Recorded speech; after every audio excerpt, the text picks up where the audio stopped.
morning, Jesus. Good morning, Jesus.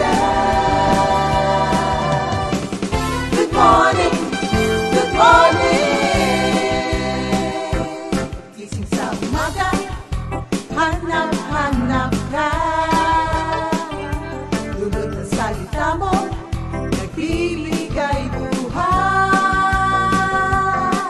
Kasarap na malaman, may nagmamahal sa'yo. Salamat sa'yo, Panginoon.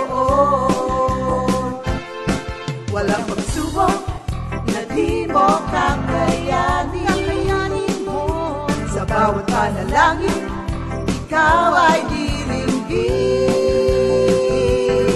Ayon sa kanyang pangako, di kanya iiwan. Salamat sa'yo, Panginoon.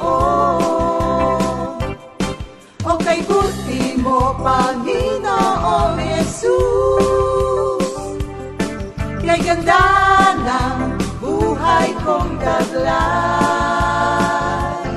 Sa'yo lang ang papuri, sa'yo lang ang luwalhati.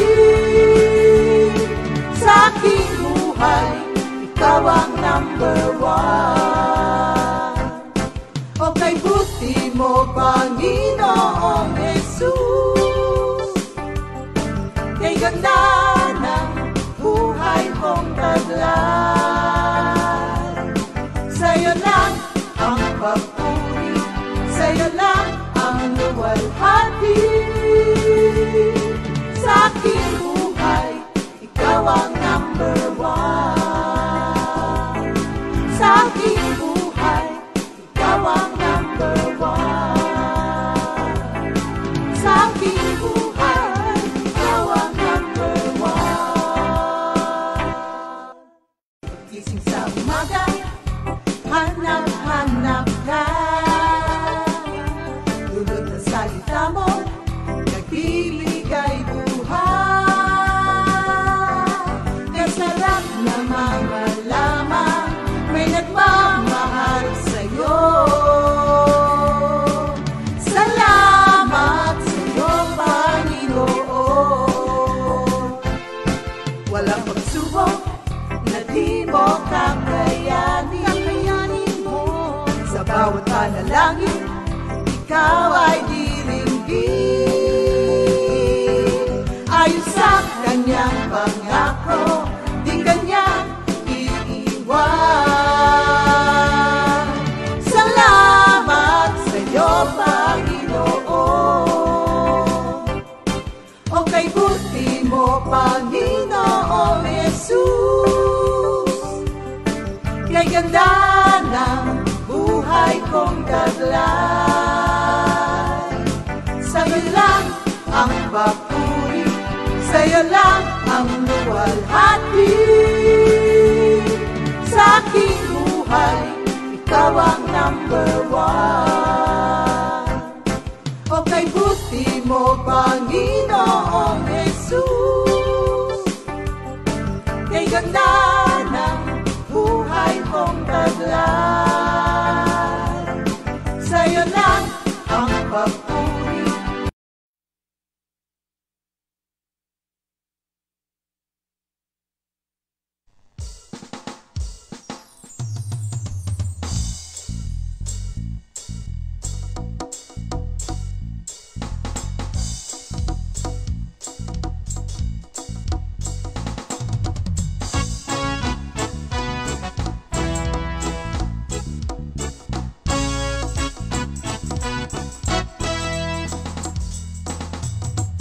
Kaming lahat ay humahayo sa malayong dako. Hilaga, silangan, timog, kanluran, lahat hahatiran. Kaming lahat ay humahayo sa malayong dako. Hilaga, silangan, timog, kanluran, lahat hahatiran ng magandang balita.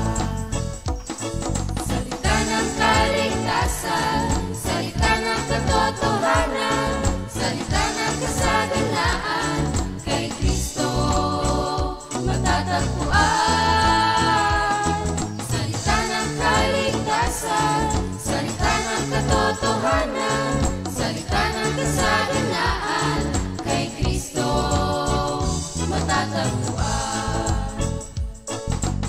sinabi sa aklat ni Propeta Isaias, di gandang pagmusda ng mga paa na naghahayag ng mabuting balita at nagdadala ng kapayapaan. Sama-sama tayo, sama-sama tayo, sama-sama tayo, maghahati.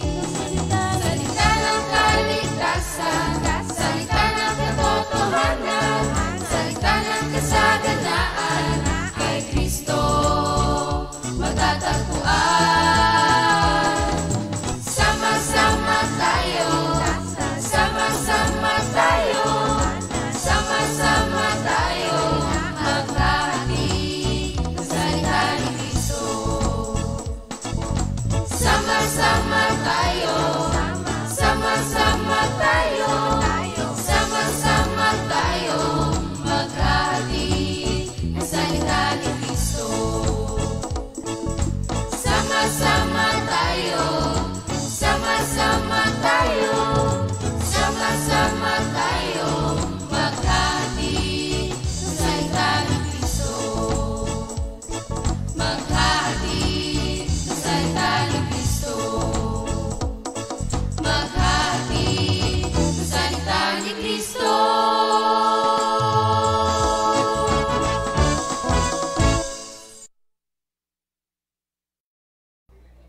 Good morning, Jesus! Ayan po ang Balanggit Siblings. Ang galing naman. Sama-sama tayo sa paghahatid ng salita ni Kristo. Ayan ang bunga ng pagmamahalan ni Minister Dodi at ni Sister Venus. Grabe. Yan po ang dyan applicable yung children are a gift from the Lord. They are a real blessing. Yan, dyan po nag-a-apply yun na nagiging pagpapala kapag sila po ay sama-samang naglilingkod kay Kristo. Glory to God. Kakatuwa naman. Thank you, Lord.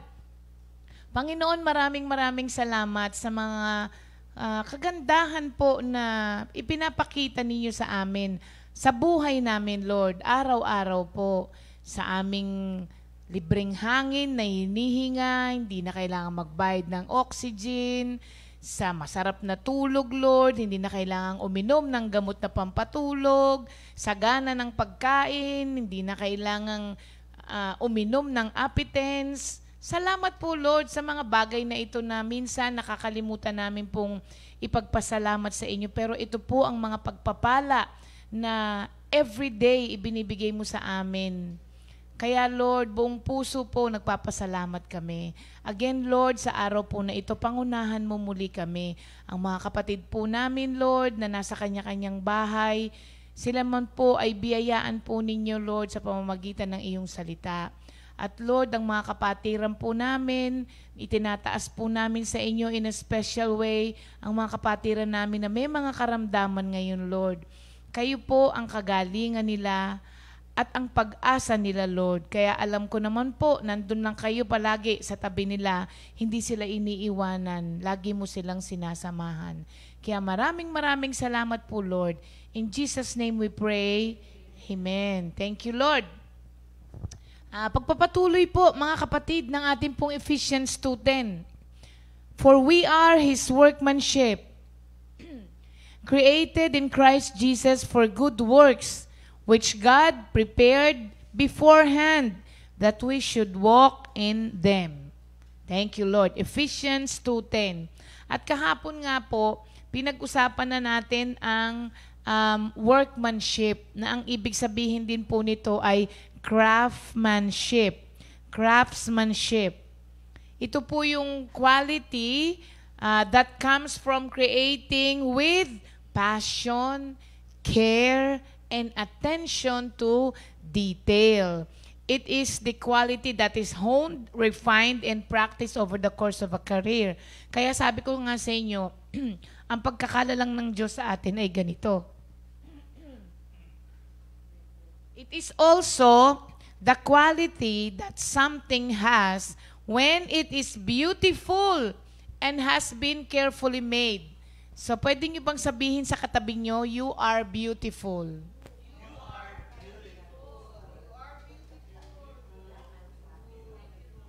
Ba't di nyo masabi? Sinabi nyo ba? Alam nyo ba, it has nothing to do with their physical appearance. Their physical appearance. Oo. Dito lang po yan sa, pagbasihan nyo na lang itong ating pagkakala lang ng Diyos sa atin with careful attention. So kapag ka ang Diyos ang may lalang, it must be beautiful. Kaya regardless of the appearance ng katabi natin, they are beautiful because they are made with careful attention. Kaya po, maganda yan. Huwag kang papayag na hindi ka maganda dahil ikaw ay ginawa ng Diyos. Oo, di ba yung Psalm 139 na kinanta natin kahapon? Oh, sabi doon, you created every part of me. Tapos, put together in my mother's womb. Ano yung may carefully put together in my mother's womb. Excuse me po. So, we are carefully knitted together in our mother's womb. Kaya po tayo ay magandang nilalang ng Diyos. Okay, mga kapatid. So, ang pinag-uusapan po natin, tayo ay nilalang ng Diyos, alam natin. But, what are we created for? At kahapon nga, sinabi natin, ang unang-una, we were created to bring glory to God. Kaya kailangan, yun pong ating buhay dito sa lupa, kailangan in sync with God's purposes in our life. Kasi pag hindi yan na-synchronize sa purpose ng Diyos, sa pagkakala lang po sa atin, that life is wasted. So, ang pangalawa, punta na po tayo sa pangalawa. We were made to delight in the Lord. Pag sinabi mo pong delight, ang ibig sabihin nito is to take great pleasure. To enjoy greatly. So, sabi dito, we were made to delight in the Lord. Masaya ka ba kay Lord, kapatid? O, sige, tanungin na natin ulit yung katabi natin na sinabihan natin kanina ng beautiful. Masaya ka ba kay Lord? Yung totoo. Do you know why? Kasi po, God created us for joy. Makikita natin sa Biblia yan, mga kapatid. At sabi nung iba, paano nga ba magkaroon ng joy? Sagot natin, malay ko sa iyo. Kasi alam niyo po, mamaya malalaman natin kung bakit. Biro mo sa John 15:11, ang sabi ng Panginoon, these things I have spoken to you, that my joy may be in you. Ang sabi ng Panginoon, that your joy may be full. So, sabi niya, that my joy, ang joy daw ng Diyos, may be in you. Sabi niya, that your joy may be full. So, kailangan, yung joy ng Diyos, na nanggaling, saan nanggaling yung joy ni Lord? Mamaya malalaman natin, no? Yung kagalakan ng Panginoon, sabi niya, I wish, I pray, I want that it may be in you so that your joy may be full. So ang kagalakan, ang kaligayahan pala natin ay magiging full lamang kapag ka ang joy ng Diyos ang nasa atin. May awit tayo dyan, di ba? Oo, di ba yung, then, this is my commandment, that you love one another, that your joy may be full, that your joy may be full, that your joy may be full. This is my commandment, that you love one another, that your joy may be full. At yun ang pangatlo. Pero dito muna ako, babalik ako sa pangalawa. That we were made To delight in the Lord, mga kapatid. Sa Webster Dictionary, dinefine ang delight na word as something that gives great pleasure or joy. Nagbibigay ito ng great pleasure and joy. Alam niyo po, kaya po tayo we should delight in the Lord dahil doon lang kasi natin makikita yung true delight kapag hinanap mo siya at natagpuan mo siya kay Lord. Kay Lord lang po kasi yun matatagpuan kasi kung ang true delight o great pleasure or great happiness ay makikita lamang sa mga bagay sa mundo, dati pa sana tayo maligayang maligaya. Pero ang sinasabi kong kaligayahan dito, yung true joy na sinasabi. Pero lahat po tayo ay makakapagpatunay na nung na kay Lord lamang natin natagpuan, nung na kay Lord lang tayo natin natagpuan, ang totoong kaligayahan. Kasi ang kaligayahan po sa mundo ay dependent sa maraming bagay. Pag nawala yung bagay na yon, mawawala na rin yung joy mo. Pero yung joy, yung true delight na nakikita po natin sa Panginoon ay hindi dependent sa mga changes at mga chances in life. So, kaya po niya tayong sinabihan ng delight yourself in the Lord. We were made to delight in the Lord. Dahil gusto ng Diyos, habang tayo ay buhay at mahaba pa yung time na inalat niya sa atin dito sa mundo, gusto niya yung buhay na yon, ine-enjoy mo siya. Meron bang mga buhay na hindi ine-enjoy? Meron, mga kapatid. Pansinin niyo po, may mga taong nabubuhay na kung titignan mo, okay naman, materially, financially, pero punong-puno na reklamo. Laging bugnutin, laging galit, di ba? Puro reklamo ang naririnig mo sa bibig. So, ibig sabihin, nabubuhay siya sa mundong ito nang hindi maligaya. Hindi po yun ang purpose ng Diyos sa pagkakalalang niya sa atin. Nilalang niya tayo para ma-enjoy natin yung time inalat niya sa atin dito sa mundo. Kaya di ba lagi nating sinasabi, sayang naman ang buhay mo, inuubos mo lamang sa stress, inuubos mo lamang sa inis. Kaya lagi natin sinasabi, life is short, mga kapatid. Enjoy. Pero how can you enjoy nga kung hindi ka naman nag-enjoy, kung hindi ka naman nagde-delight in the Lord? True delight in Him, mga kapatid, causes us to take our focus on me, on ourselves. At inire-refocus niya tayo sa dapat na focus ng buhay natin, ang Diyos. So, dun lamang po yun. Yun yung true delight. It causes us to take our sights off of what we want in order to long for what He desires. Kaya po, marami ang mga tao hindi nakakasumpong ng ganitong kaligayahan kasi hindi lumalapit kay Lord. Sabi doon, delight in the Lord. Yung secular approach po kasi nung delight, it places the focus on us, on me. Samantalang yung Christ-like approach places the focus on God. And that is where you will enjoy life. Kasi alam nyo kung ba't di kayo mag-e-enjoy pagka nakafocus lang to sa me, wala ka na pong tigil. Paano naman ako? Dapat ganito. Paano ako? Kaya nga tanggalin natin dapat yung focus sa atin. Kasi pag atin lamang ang focus ng ating buhay, wala na po tayong tigil, mga kapatid. Kasi wala tayong kakontentuhan. Lagi tayong may ibang desire. Lagi tayong may mga ibang gusto sa buhay. Pero once na ang focus mo ay inilagay mo sa Panginoon, doon mo lamang po makikita ang totoong kakontentuhan. Umabot na po ba kayo sa punto na para bang, ano nga ba ang gusto ko? Ano pa nga ba ang gusto ko?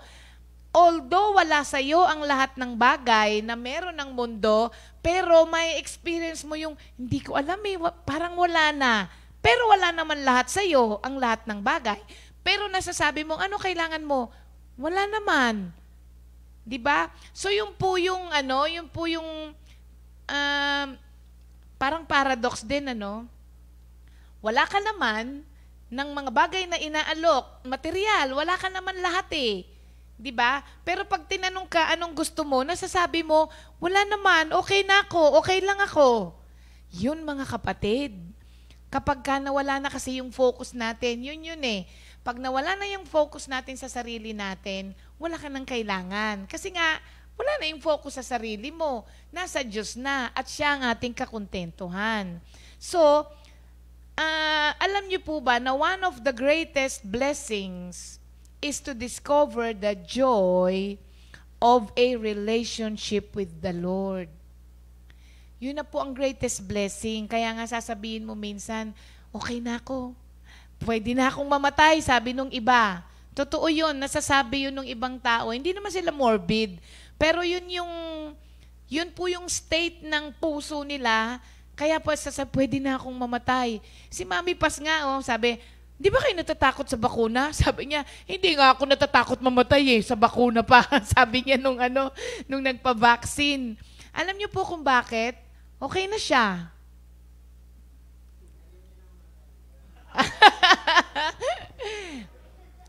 Hindi nga. Meron talagang mga taong umaabot sa ganun. Hindi po sawa na siya sa buhay. Hindi. Nag-e-enjoy naman si Mami Pas ngayon eh. Diba? Ang ligaligaya nga niya ngayon eh. Pero, okay na siya. Kung ano man yung maging decision daw ni Lord sa kanya, okay na siya. Why? Kasi alam mo naman na pag nawala ka rito, alam mo rin naman kung saan ka pupunta. Kaya parang okay na ako. Ganun mga kapatid. Ang hirap kayang umabot sa ganung estado. Pero it is possible.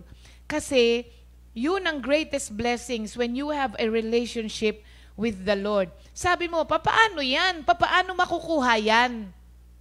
How can I delight in the Lord? Naku, ilang bagay lamang po. By making time for Him in His Word. Simple, no, mga kapatid? Magbibigay ka lang ng time. Simpleng-simple. Pero maraming hindi nakakagawa. Sabihin nila, busy ako eh. Busy ako eh. Pangalawa, by worshiping with praise music. Alam niyo po, kaya gustong-gusto ko nagdidilig, yung kinakwento ni Pastor. Nung isang araw, nagdidilig ako dun sa may likuran. Nakalimutan ko nga na magagawa para tayo ng isda.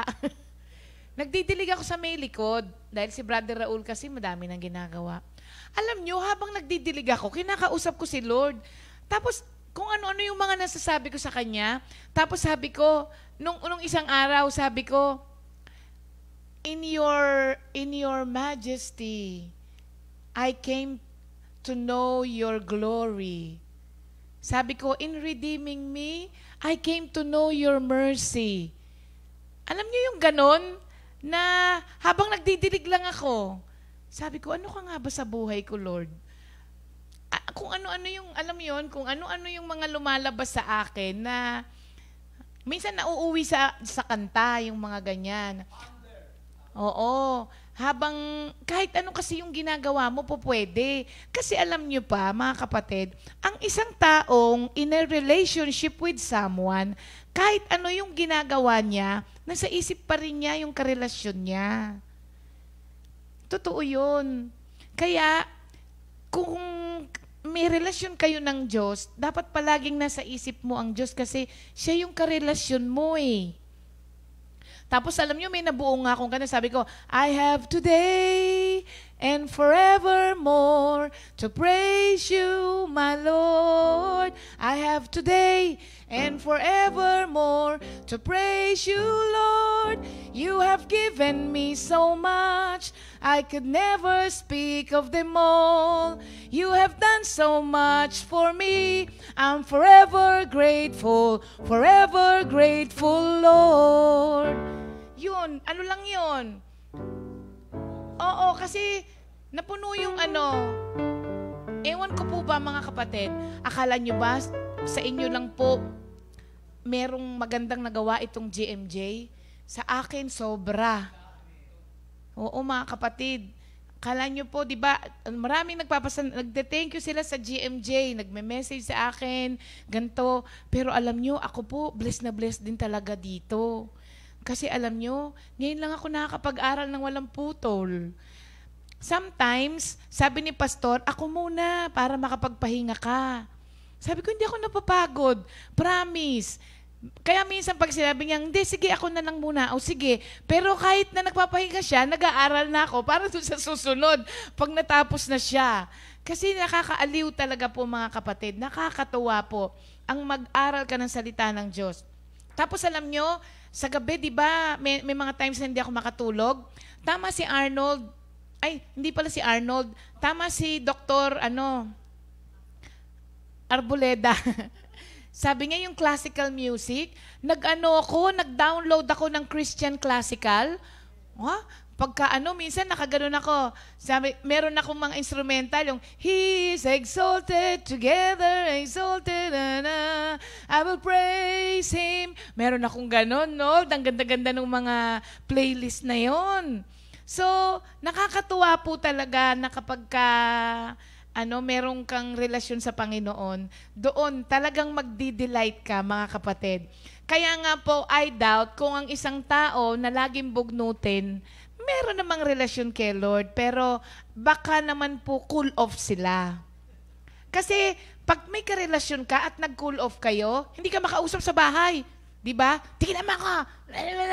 Sasabihin, siguro nag-away kayo, no? Baka nag-away kayo ni Lord.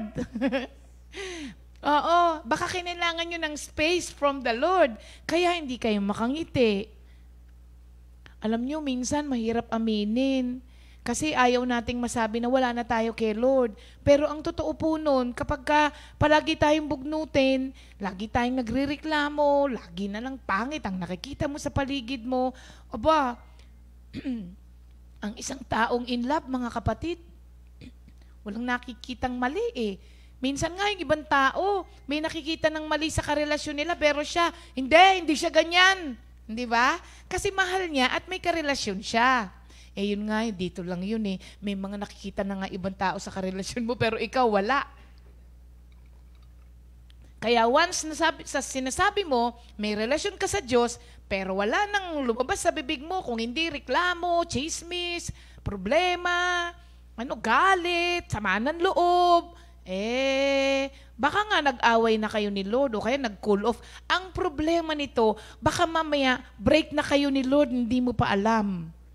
Ang saklap nun, mga kapatid. Parang yung mga iba, paasa. Di ba? Umaasa pa yung iba, yung pala, break na sila, hindi alam. Tapos biglang nag-post sa Facebook, in a relationship na sa iba. Ay, ang saklap. So alagaan po natin ang relasyon natin kay Lord, mga kapatid.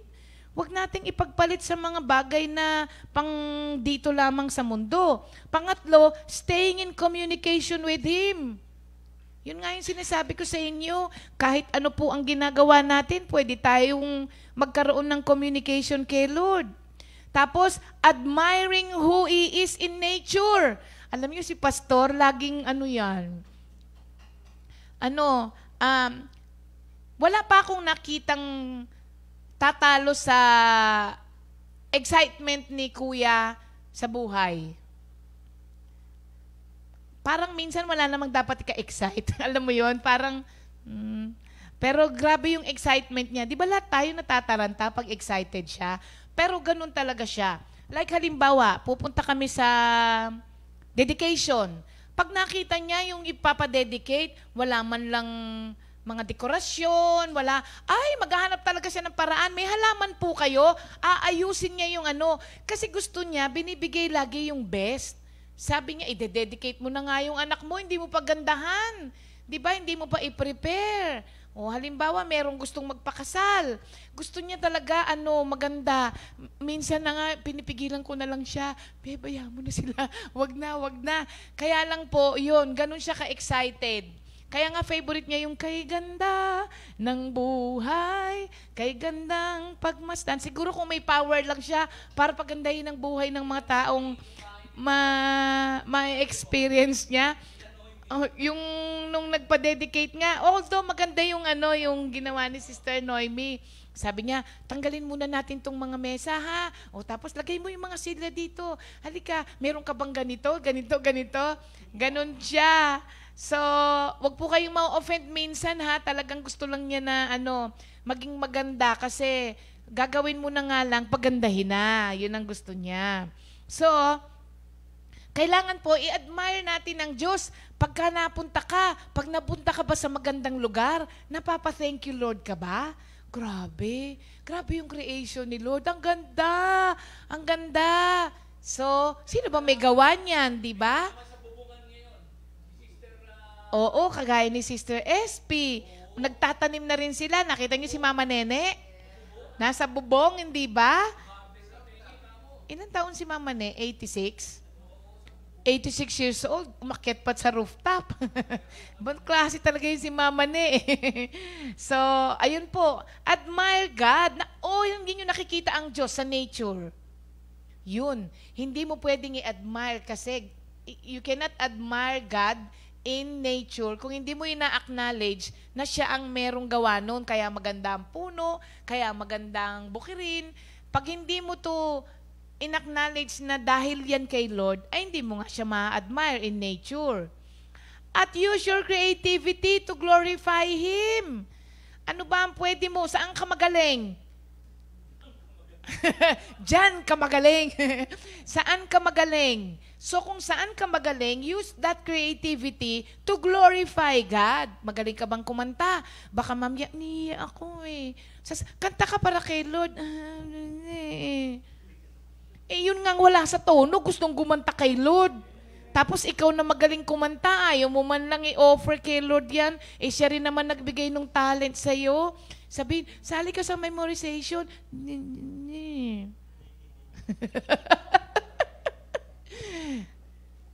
Ngayon, sabihin nyo na naman, sinugatan ko na naman kayo.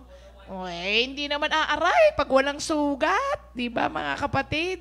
Kaya pagka umaray, gamutin. Ano ang gamot dyan? Sumali. Alisin na yung pride. Oo. Para kang others eh. Oo. At ang isa pa, yung para ito pinaka-importante. How can you delight in the Lord? By being grateful. Yun po ang susi nun. By being grateful. Grateful ka ba sa estado ng buhay mo ngayon? Hindi kailangang mayaman ka, kapatid, para makapagpasalamat ka. Akala niyo po ba lahat ng mayaman masaya? Hindi ako nagbibiro. Ang daming mayayaman na ang sabi, may hinahanap pa sila.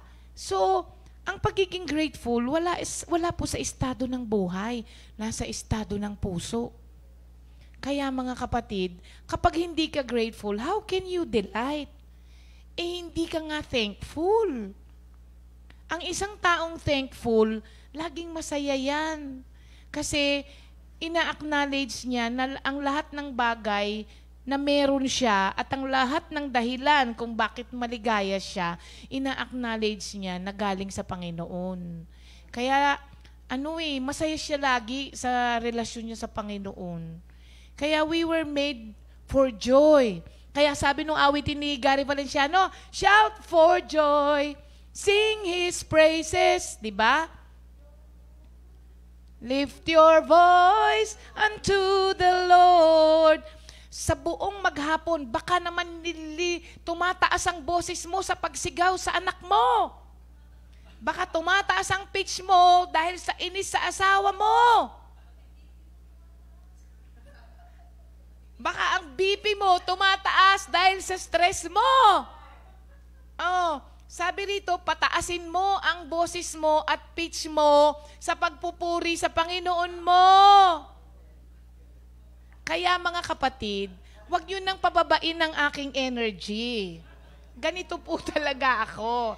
Pag ito'y bumaba, bababa din ang aking Kaya, kung at least napapasigaw ako para sa Panginoon. Hindi ako napapasigaw ng mauuwi na sa pagmumura dahil sa sobrang galit na. So, lift your voice unto the Lord. Shout for joy. Sabi doon, kung ikaw ay mapapasigaw sa bahay mo, sabi ron, shout for joy. Samahan mo ng sayaw. And then lift your voice. unto the Lord. Unto the Lord, mga kapatid. Kaya, kung ang buhay mo ngayon ay malungkot, okay? Why that scowl in your face? Sabi ng Diyos kay Cain, if you have done the right thing, you would be smiling. Kaya kung hindi ka mapangiti sa araw na ito, and forevermore, kasi merong mga tao na parang di ko nakitang tumawa. Pero sabi Kristiyano, sasabihin ko? Mga kapatid, hindi po pwedeng sabi mo, ba't ka ba nakikialam? Hindi mo naman alaman-laman ang puso ko. Kapatid naman, sabi ng Panginoon, why that scowl in your face If you have done the right thing, you would be smiling. Ang Diyos ang nagsabi nun, di naman ako. Kaya kapag ka nakasimangot ka ngayon, may problema ka talaga. Ang laki, kapatid. Siguro tambakan ka ha? Pagtawa ng tawa, may problema ka rin. Hindi. Pagtawa ka ng tawa nang wala namang dahilan na yon, may problema ka rin doon. May problema ka rin daw. Pero hindi po ako nagbibiro, mga kapatid. Delight in the Lord at magiging maligaya ang buhay mo. Hindi po pwedeng masaya ang puso tapos malungkot ang muka. That is conflicting, mga kapatid. Conflicting yung statement na yan. Masaya ang puso ko, kaya nakasimangot ako. Wow! Bagong slogan. Masaya ang puso ko, kaya nakasimangot ako. San yan? Saan mo napulot yan, kapatid? Paradox daw yun. Ang tawag doon, clown. Do you want to be a clown? Kasi sabi ng clown, crying on the inside pero laughing on the outside. So, baligtarin natin. Laughing on the inside, crying on the outside, clown ka rin. Sending the clowns. Mga kapatid. So, delight in the Lord. Nakikiusap ako sa inyo. Alam nyo ba na nakakababa ng immune system yan by 60%? Sabi ng mga doktor. Totoo yun. Kaya nga sinabi ng Proverbs 17:22 yan Being cheerful makes you healthy, mga kapatid. It is a medicine. Pero unti-unting namamatay ang malungkutin. Kaya, mga kapatid, nabibilang na ang araw mo. Kapag hindi ka pa naging maligaya, hindi ako ang nagsabi nun. Ang nagsabi nun ay ang Biblia. Proverbs 17:22. So kung gusto mong may taning ang buhay mo, sige, maging malungkutin ka. Kung may wish ka, maging malungkutin ka. Pero kung gusto mo pang ma-enjoy ang lahat ng bagay dito sa mundo, delight in the Lord. O sige, tama na tayo doon. Ano yan? Oo, may kadugtong nga yan, di ba? And He will give you your heart's desire. Kahit nga hindi ibigay yung heart's desire mo, basta you delight in the Lord, panalo ka na Hindi, nagagalit na ako, tigilan na natin to, mga kapatid, ha? Nagagalit na ako dahil ayaw nyo maging maligaya. So bukas ay sa Webis na po yung panghuli. Yun yung inawit ko kanina. This is my commandment, that you love one another, that your joy may be full. Oh, di ba? tumaas nold o tumaas ang key kasi tumaas ang pitch ko Nagagalit na ako kasi ayaw lumigaya sa buhay. Naghihintay pa ng mga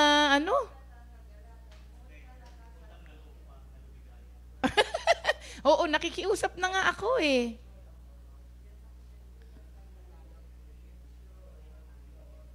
Okay, thank you, Lord. Glory to God. Batiin na po natin ang ating mga may birthday. Isa pang reason why you should rejoice today and be happy. Dahil today ay birthday ni Sister Cora Montinola. Sister Cora Aliangan. Sister Lolet Lubugan. Sister Joanne de las Alas. Brother Ruther Paulino. At belated happy birthday kay Sister Mercy Puno. Sister Mercy, belated happy birthday po sa inyo. Ang daming may birthday, no? At marami rin ang may anniversary. At papakainin daw tayo mamaya ni Minister Jerry at si Sister Maripas. Oo, talaga. Pang ilang anniversary na? 28 years. 28 years nang maligaya si Beng sa piling ni Minister Jerry. Kaya magpapakain siya mamaya. Happy anniversary din kay Brother Nick and Sister Regina Mariano ng ating Santa Quiteria. Happy anniversary din kay Brother Alex and Sister Joy D. Ricafort, Joy D. Calderon Ricafort ng ating Bulacan. At kay Brother Jess and Sister Luz Lalog ng ating Lipa. At anniversary din pala. Happy anniversary po, Brother Mike and Sister Angie Sotomango. Sister Jam. Happy, happy birthday. Happy birthday. Happy, happy birthday.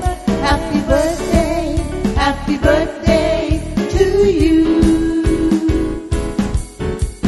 Happy anniversary. Happy anniversary. Happy, happy, happy anniversary. May the Lord God bless and keep you. May the Lord's light shine upon you. Happy, happy birthday to you. Happy anniversary to you.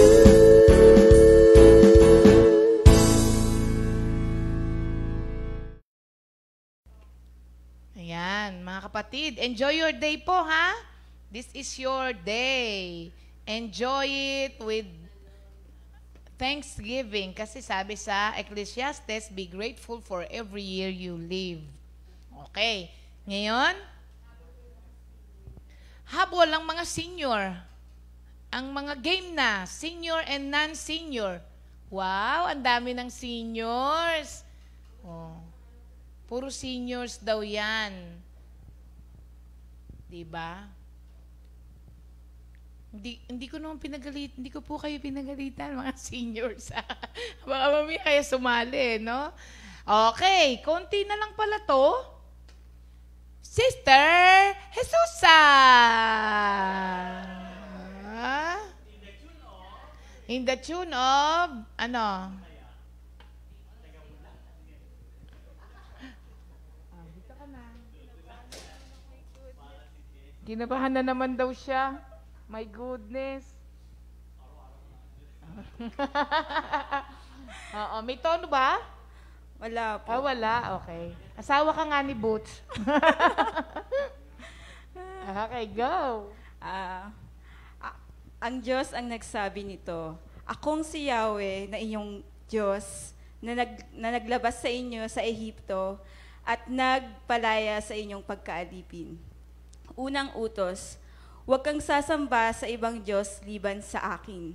Pangalawang utos, huwag kang gagawa ng mga nilalang o anumang imahen na gawa na nasa langit, nasa lupa, o nasa tubig upang sambahin. Pangatlong utos, huwag mong gagamitin sa walang kabuluhan ang pangalan ni Yahweh na iyong Diyos. Ang gumamit nito ay sigurado kong parurusahan. Pang-apat, lagi mong tandaan, ilaan sa akin ang araw ng pamamahinga. 6 na araw kang magtatrabaho, tatapusin mo ito, at sa 7th araw, ilaan mo ito sa akin. Pang-5, igalang mo ang iyong ama't ina, at mananahan ka ng tagal sa lupaing pinagkaloob ko sa inyo. Pang-6, huwag kang papatay. Pang-7, huwag kang mangangalunya. Pang-8, huwag kang magnanakaw. Pang-9, huwag kang sasaksi ng hindi katotohanan laban sa iyong kapwa. Pang-10, huwag mong pagnasaang makuha ang sambahayan ng iyong kapwa, ang kanyang aliping babae o lalaki, ang kanyang mga tupa o baka o anumang ari-ari ang meron siya. Wow! Ang galing ah! Memory verse. Memory verse. Psalm 37, verse 3-4. Trust in the Lord and do good. Live in the land and be safe. Delight yourself in the Lord, and He will give the desires of your heart. Next. Baba. Psalm 23, verse 6. Surely goodness and mercy will follow me all the days of my life, and I will dwell in the house of the Lord forever.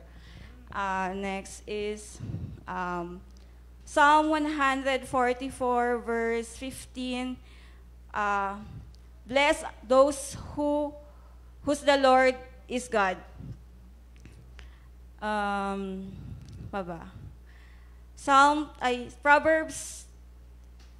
Proverbs 3, 6-5. 5-6.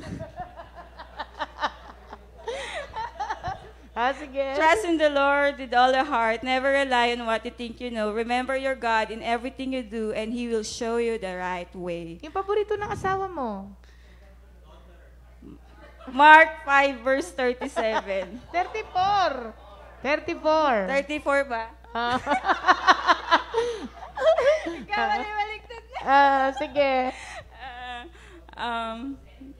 And he said to her, Daughter. Di ba? Athlete, nakuha niya. Sige. Daughter. Ano susunod? Your faith has made you well. You may go in peace and be healed of your affliction. Okay. Matthew 4:4. Jesus said, it is written, man shall not live by bread alone, but by every word that proceed from the mouth of God. Baba. John 3:16.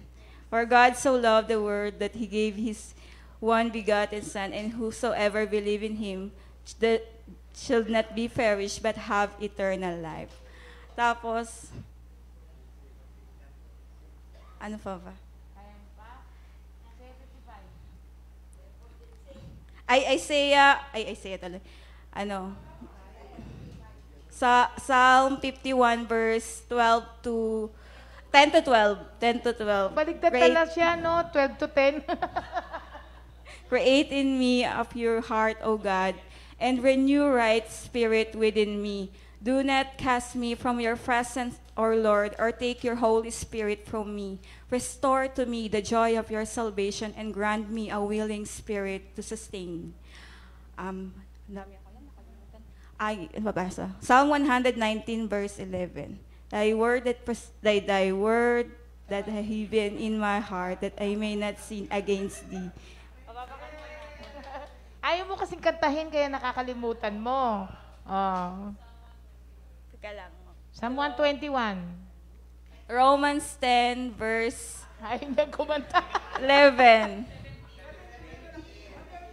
Romans 12 verse 11.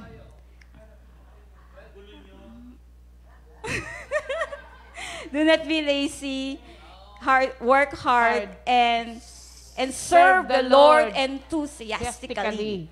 Ano pa ba?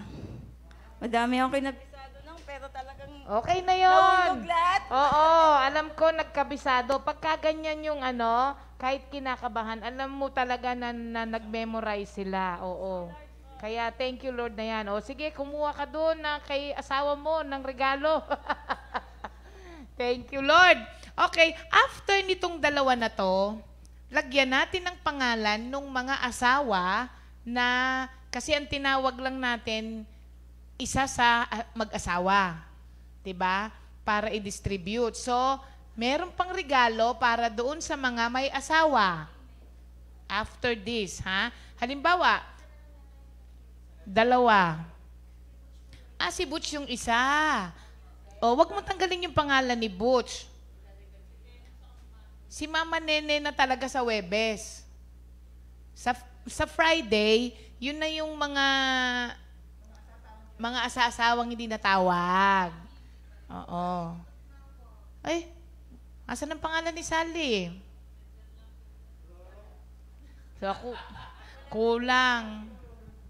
O di, ang mangyayari, si Mama Ne, tapos si Sister Sally. Sabado, yung mga asawa. Yan. Sindami natin blessing eh. Oo, may nagbigay sa atin ng biskwit. Iba-ibang klase, pangregalo yon. May mallows, may... Ano yung mga yan? May Rocky Road daw. Oo, kaya pwede nating tawagin yung mga asawa na hindi natawag. Kasi po ang ginawa namin, isa lang sa mag-asawa. Pag natawag yung asawang babae, hindi na matatawag yung asawang lalaki. Ganon.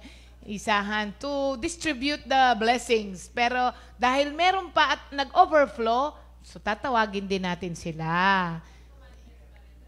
10 Commandments pa rin at saka memory verses. Thank you, Lord.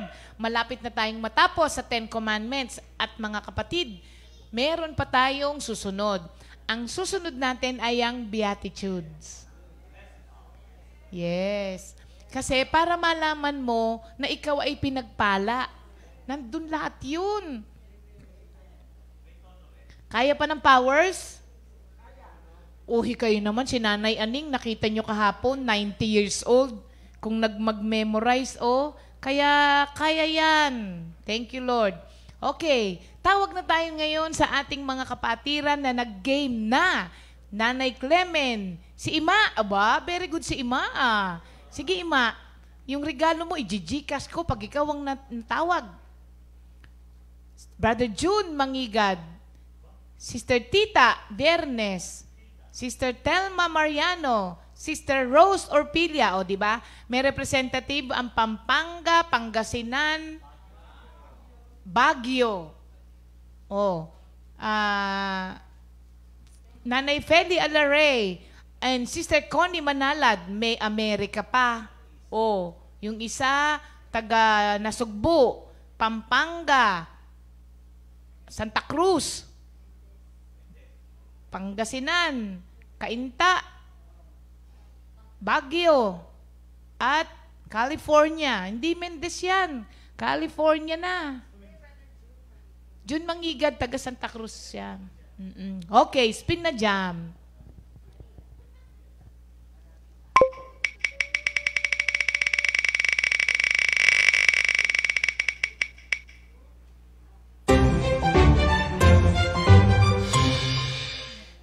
Sister Telma Mariano. Thank you, Lord. Sister Telma, I'm calling you right now. Puro senior, no?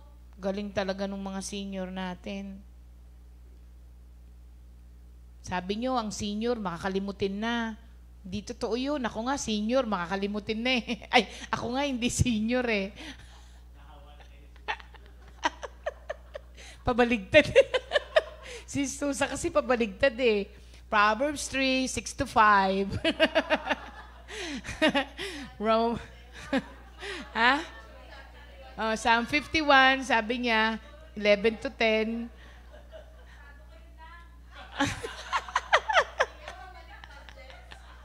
Sige nga, Lika, umulit ka nga. Ay, ikot lang ng ikot. Sister Telma, ikot lang po ng ikot. Hindi ko po kayo matawagan. Pwede po kayo tumawag sa akin. Hindi senior si Connie. Sinama na lang natin kasi nag-iisa na siya sa hindi senior.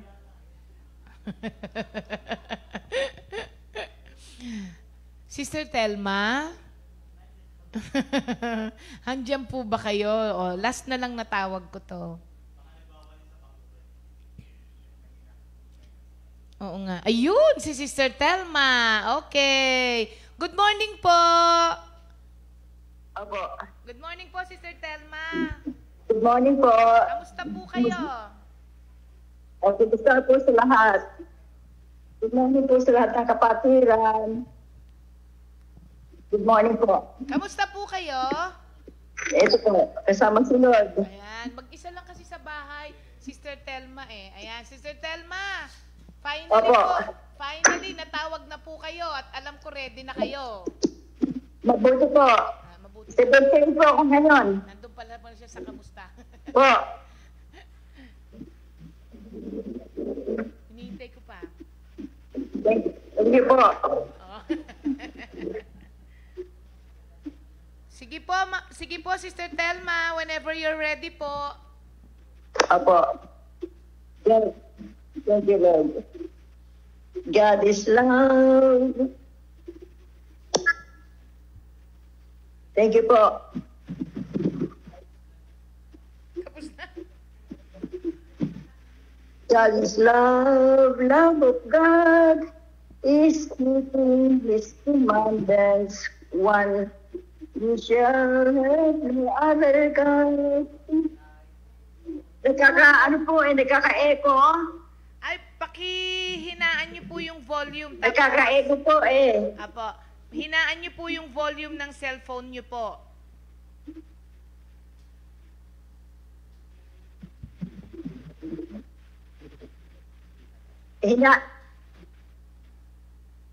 Opo. Okay na po. God is love, love of God is keeping His commandments. One shall not never, never die.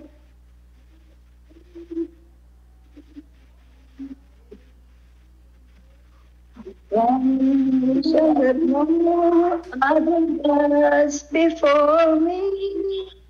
Two you shall not worship any golden images.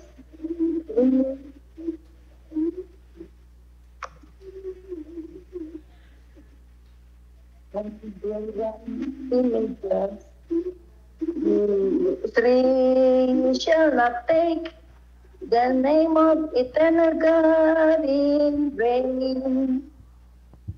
For remember the Sabbath day to be holy. Five, honor your father and your mother.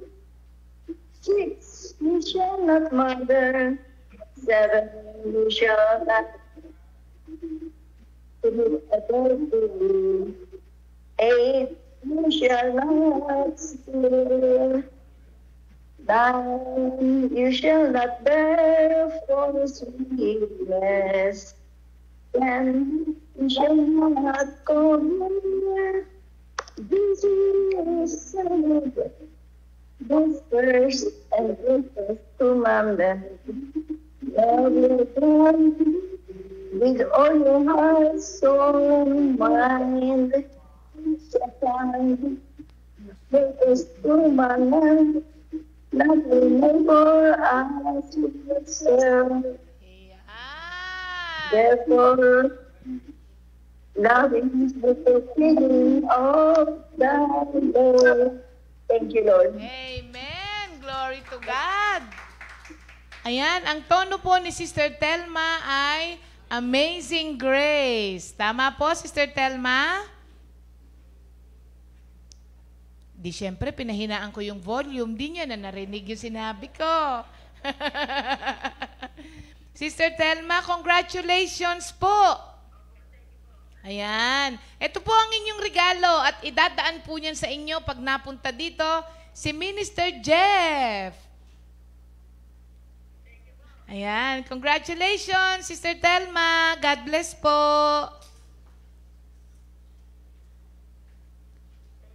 Apo. Yan. Si Sister Telma po ay senior na mag-isa sa bahay. Kaya nung sinabi ko, kamusta po kayo? Eto po, kasama ko si Lord. Ayan, kasama si Lord. Ang daming inalagaan nito, no? Sister Telma, na mga may sakit. Oo. Thank you, Lord, at malakas pa siya. kahit senior na siya. Glory to God. Ang atin pong memory verse na nawala rin sa memory ko dahil kay Susa. Hindi, joke lang. Isaiah 43:7. Everyone who is called by my name, whom I have created for my glory, I have formed him. Yes, I have made him. Sa madaling salita, Isaiah 43:7, sa good news, they are my own people and I created them to bring me glory. Don't forget that, mga kapatid. At ngayon po, para sa ating new song, ang daming nagandahan dito sa new song natin. At dahil sa nagandahan tayo sa new song, bibigyan tayo ng nag-iba ng venue si Sister Maripas. Kasi anniversary po nila ngayon. Kaya ito ay special offering niya kay Lord. Thanksgiving. At tuwang-tuwa po si Sister Bebot na nag-compose. Sabi niya, gumanda yung kanta ko. Sabi niya, lalo na nung si Sister Maripas, ang ganda pa ng pagkakakanta. Kaya panoorin po natin ang new song natin na ang title ay Salamat po, Panginoon. At susundan po siya ni Pastor JB para sa pagbabahagi ng salita ng Diyos.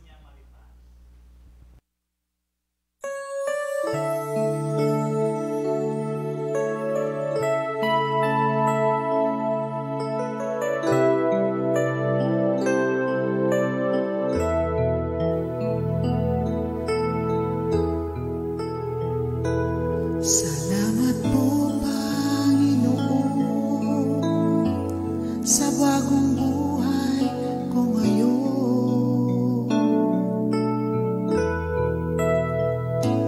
Ako'y inahon mo sa kadiliman, ngayon'y taglay ang liwanag ng iyong salita na aking gabay sa araw-araw.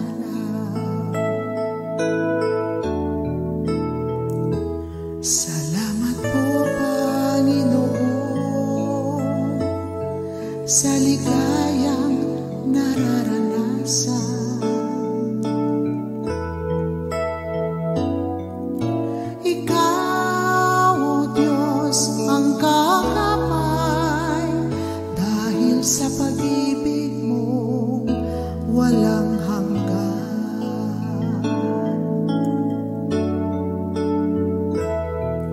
Salamat, Panginoon. Salamat, Panginoon. Salamat, Jesus, sa bagong buhay ko. Taglay ngayon.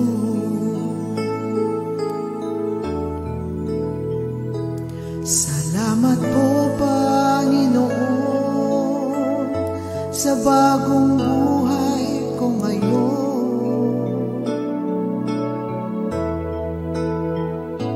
Ako'y inahon mo sa kadiliman, ngayon'y taglay ang liwanag ng iyong salita na aking gabay sa araw-araw. Salamat po, Panginoon, sa ligayang nararanasan.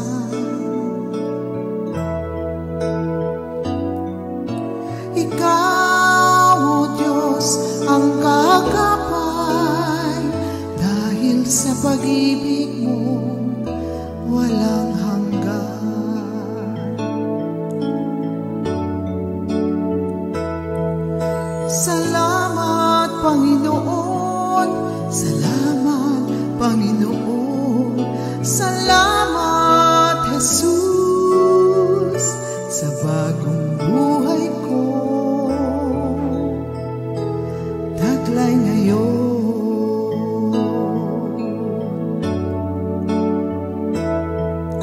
Salamat, Panginoon. Salamat,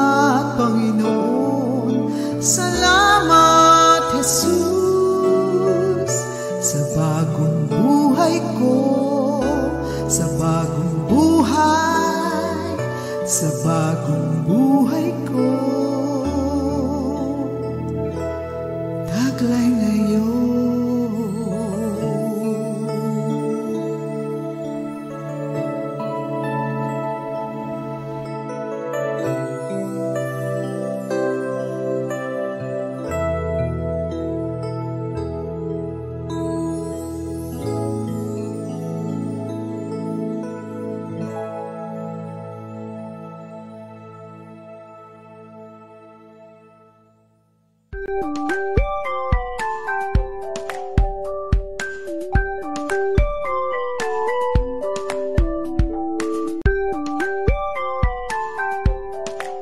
Mapayapang Resurrection Day sa ating lahat, Comfy Family, dito sa Pilipinas at sa iba pang panig ng mundo. Ang ating pag-aaral ay hango sa sulat ni Pablo sa 2 Corinto chapter 5, 17 to 18. Pero bago tayo magpatuloy, manalangin muna tayo, mga kapatid. Hallelujah, hallelujah. Purihin ka, Ama, sa iyong kadakilaan.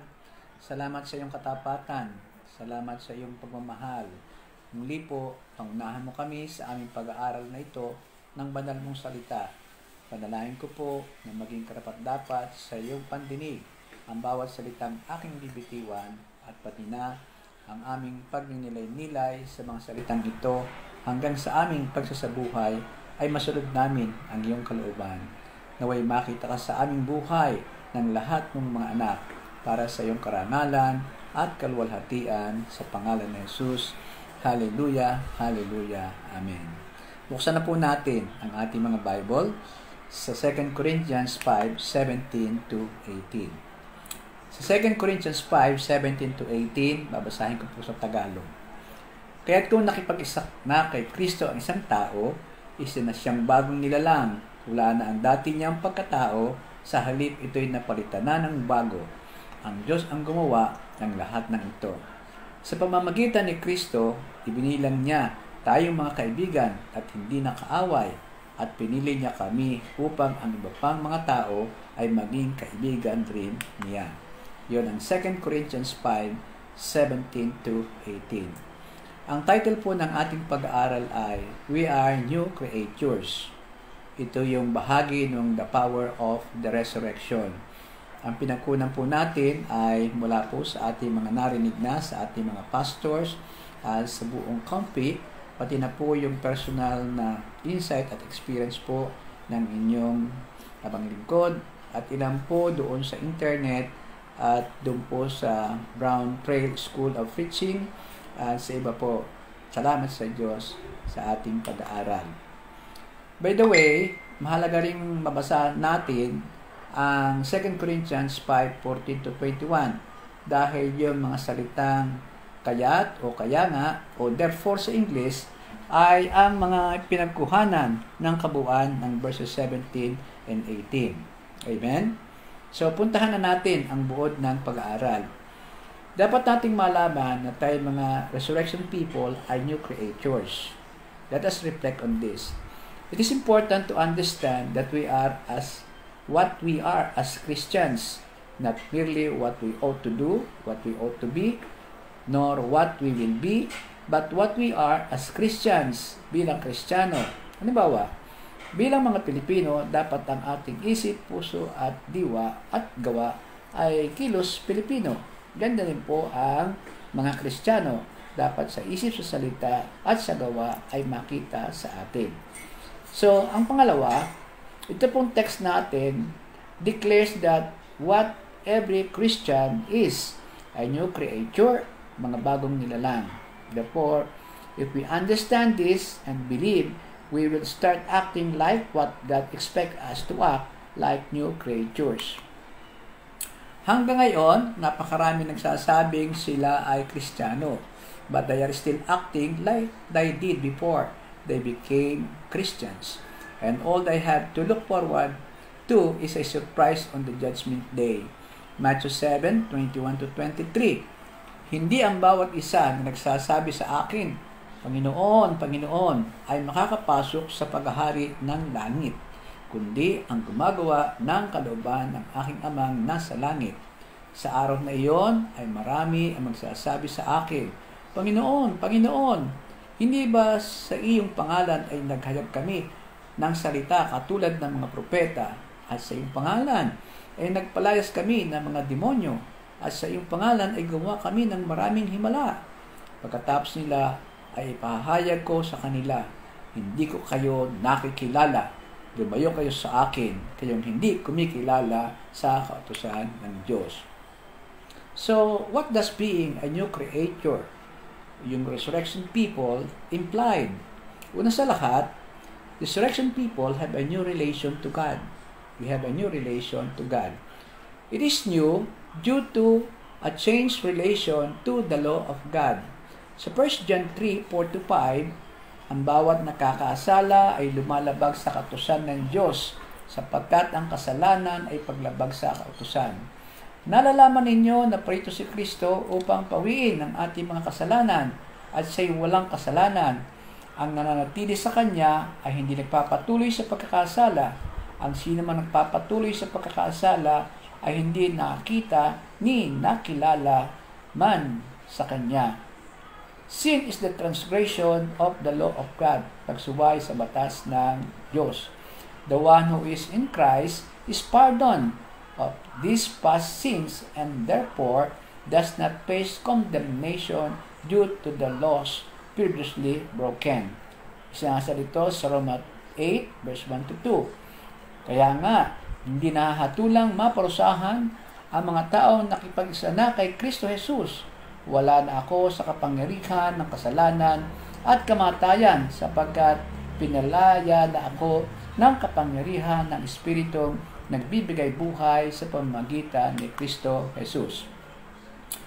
It is new because God becomes our Father, and being our Father, He has the right to tell us, His children, what to do and what not to do. Sa 1 John 3, verse 1-2, tignan nyo kung gaano kalaki ang pag-ibig sa atin ng Ama. Tinatawag niyang mga anak ng Diyos, at iyon nga ang totoo. Ang dahilan bakit hindi tayo nakikilala ng mga makasangdibutan ay hindi nila nakikilala ang Diyos. Mga minamahal, mga anak na tayo ng Diyos ngayon, ngunit hindi pa nahayag ang magiging kalagayan natin. Ngunit alam natin sa pagdating ni Kristo, tayo magiging katulad niya, sapagkat nakikita natin kung sino talaga siya. Sa Matthew 7:21, hindi lahat ng tumatawag sa akin, Panginoon, Panginoon, ay makakapasok sa kaharian ng langit, kundi ang mga taong sumusunod sa kalooban ng aking Ama na nasa langit. All the right to justice and as His children. May karapatan siyang tayo pagsabihan, tayo ay linisin, dahil tayo kanyang mga anak. Sa Hebrews 12, verse 7, tiisin ninyo ang lahat ng hirap tulad ng pagtutuwid ng isang ama, dahil ito'y nagpapakilalang kayo'y tinatanggap ng Diyos bilang tunay niyang mga anak. Sinong anak ang hindi dinidisiplina ng kanyang ama? So, ang pangalawa, resurrection people have a new relation to the government of God, to the kingdom of God. In the Bible, the kingdom is a matter of government. The kingdom of God is the government of God. It is also the administration of God. Today, the whole universe is in disorder because of many things, but the biggest is due to the COVID-19 pandemic. But these are only the effects or results of man's greatest sin, that God's government has not been honored. We resurrected people should not only preach that there is God's salvation, that there is God's church, such as our church Compi, but must further emphasize that in this universe there is God's government and God's administration. That God is not a God of confusion. He is not a God without principles, without rules, without order, and without discipline. And for this reason, God must establish His administration and government in the universe. And we, resurrection people of God, must live the lives of what we should be, always in submission to the law of God, a living example to others. Sa Efeso 2:12-13, nung unang panahon, hiwalay kayo kay Kristo, hindi kabilang sa bayang Israel, at hindi saklaw ng tipan na nababatay sa mga pangako ng Diyos. Nooy nabubuhay kayo sa mundo na walang pag-asa at walang Diyos. Ngunit ngayon, dahil sa inyong pakikipag-isa kay Kristo Jesus, kayo na dati malaya na sa Diyos ay inilapit na sa pamamagitan ng dugo ni Kristo. Kayo na dati malayo sa Diyos ay inilapit sa pamamagitan ng dugo ni Kristo. Sa Efeso 2:19, sa makatwid, hindi na kayo dayuhan o taga-ibang bansa, kundi kababayan na ng mga hiniran ng Diyos at kabilang sa kanyang sambahayan. Bagamat ang tinutukoy sa Efeso 2:12-13 ay ang mga hintil, tayo man ay mga hintil din dati, kahit di patungkol din sa atin. This is an important message about our new relation to the government of God, that we, the new creations, become fellow citizens with the saints and heirs in relation to the promises of God. Sa Roma 8:17-18, at siyamang mga anak, tayo'y mga tagapagmana ng Diyos at kasama sa tagapagmana ni Kristo, sapagkat kung tayo kasama niya sa pagtitiis, tayo'y makakasama niya sa kanyang kaluwalhatian. Para sa akin, ang pagtitiis natin ay sa kasalukuyan, ay hindi mayahambing sa kaluwalhatiang mahayag sa atin balang araw. Please take note, when a foreigner becomes naturalized, natural citizen, he becomes a new man in relation to our government. The same principle applies to the new man in Christ in regard to the spiritual kingdom of God. We are then all passers-by in this world. 1 Chronica 29:15. Tulad ng aming mga ninuno, kami ngay mga dayuhan at naglalakbay lamang. Ang buhay namin sa daigdig na ito ay parang anino at pansamantala lamang. Ang pangatlo, resurrection people have new relation to their fellow men. The one who becomes a new creation comes into a new relation both to the church and to the world. To the church, he now becomes a part of it, bahagi na ng simbahan, isang kapamilya na. Sa Acts 2:47, sila ay nagpupuri sa Diyos at kinaluluguran ng lahat ng mga tao. Idinagdag ng Panginoon sa kapulungan araw-araw ang mga naliligtas. At sa mundo, he now seeks no longer to love it, ang sanlibutan. 1 John 2:15-17. Huwag ninyong ibigin ang sanlibutan, maging ang mga bagay na nasa sanlibutan.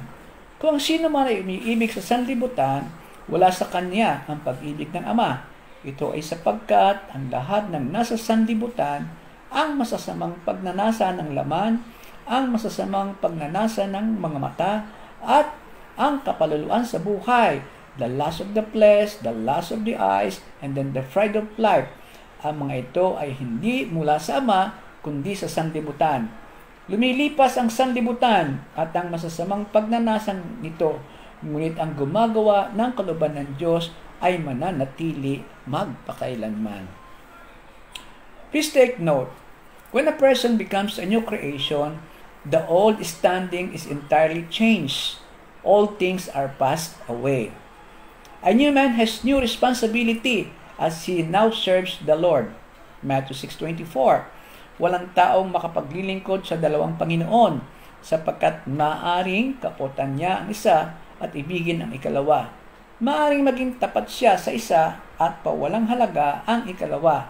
Hindi kayo makapaglilingkod sa Diyos at sa kayamanan. Merong ding new opportunities. The responsibility and then the new opportunities.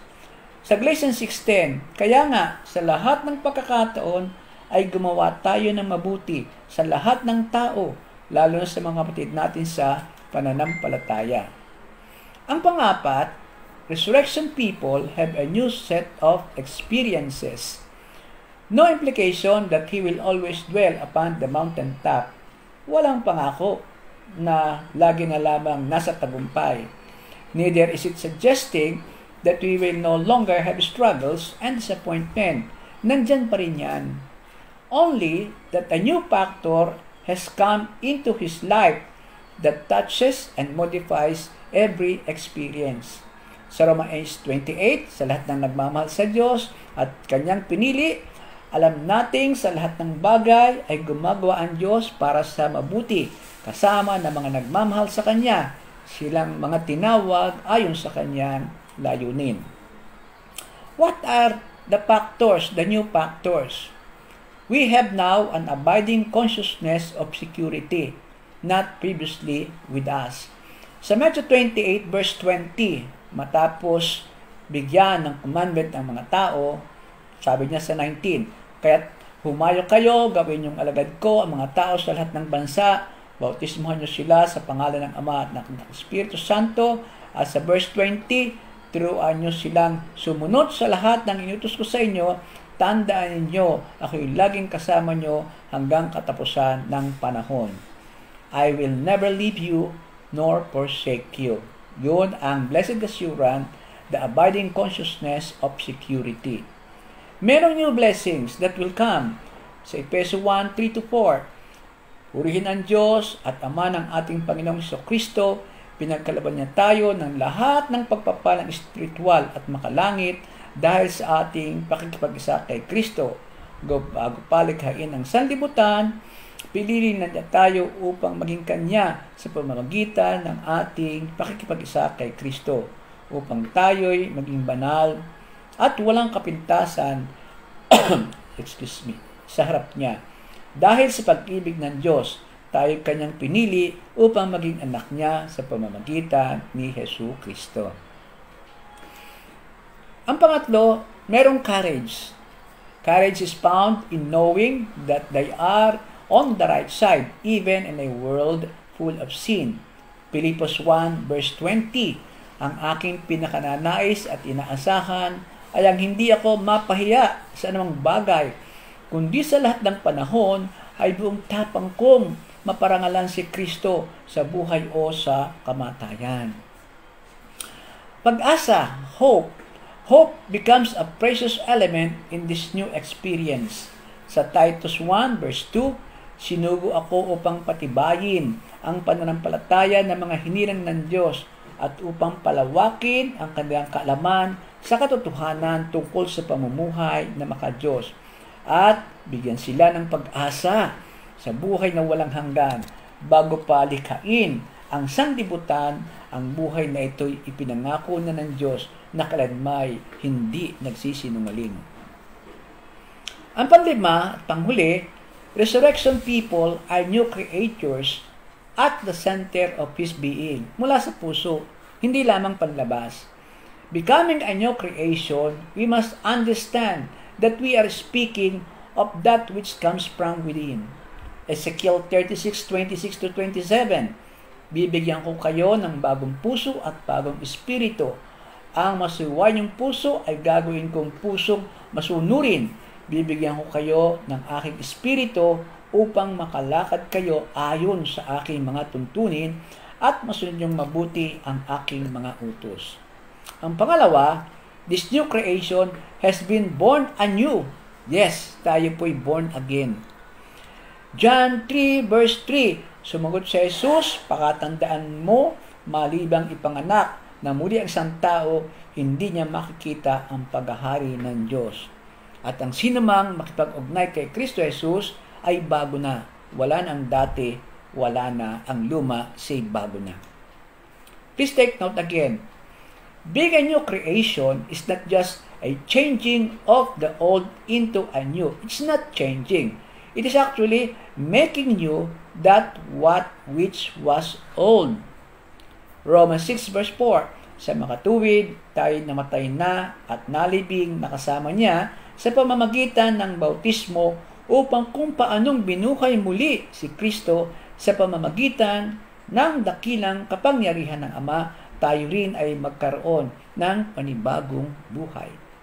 The old man has not been put to death. The old man has been put to death.